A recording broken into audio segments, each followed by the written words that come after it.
Today, I am going to retell Anna's tale. It is a personal reflection on the current situation in Gaza, told with grace and artistry. What a remarkable, talented young woman she is, and it is my honour to retell Anna's tale.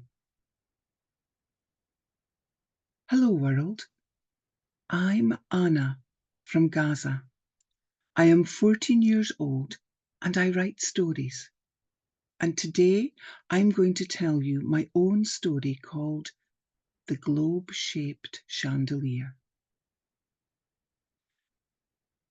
During the early days of the war, I lay on my bed, exhausted, gazing at the chandelier hanging from the ceiling of my room. It was shaped like a globe.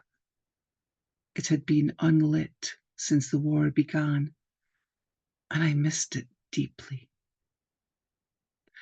I hadn't seen my home for many, many months, and the walls in my room of our new house, which we moved into 2 years before the war started, no longer provided me safety. The war had driven me away, but I still remembered the day we were setting up our new home. I went out with my father to buy a chandelier for my room. My eyes wandered amongst the various shapes of chandeliers, all beautiful, until a globe-shaped one caught my eye. It felt just right. I nudged my father's shoulder and whispered, "There it is. I want it. I want this globe." Amidst his surprised look, he said, "All right, it's yours." He told the shop owner, "I want this unusual chandelier for my dear daughter. She is Anna, my spoilt little girl." I returned home very happy. I bought it because I believed that my room, my world, it was my big world. Whenever I lay on my bed, I looked at it and said to myself, how can a world this big not hear us? How can this vast humanity not feel us? After 7 months of witnessing all kinds of injustice, death, betrayal, oppression, and displacement, for a moment, or perhaps for a few months, or maybe many, I believed I was left alone. Many saw us, but with closed eyes, and heard us, but with blocked ears. But now we have begun to hear you well.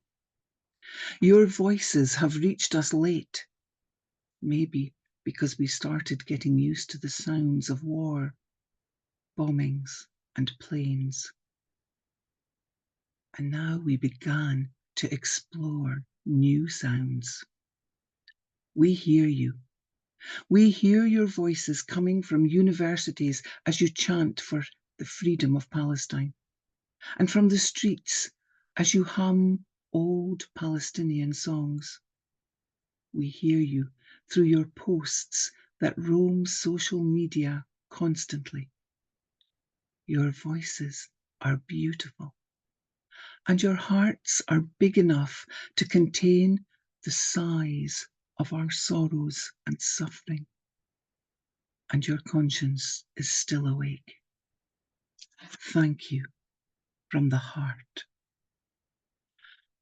I no longer see it, my globe-shaped chandelier, but it will always remain a symbol of hope and connection to the world, even in the darkest of times.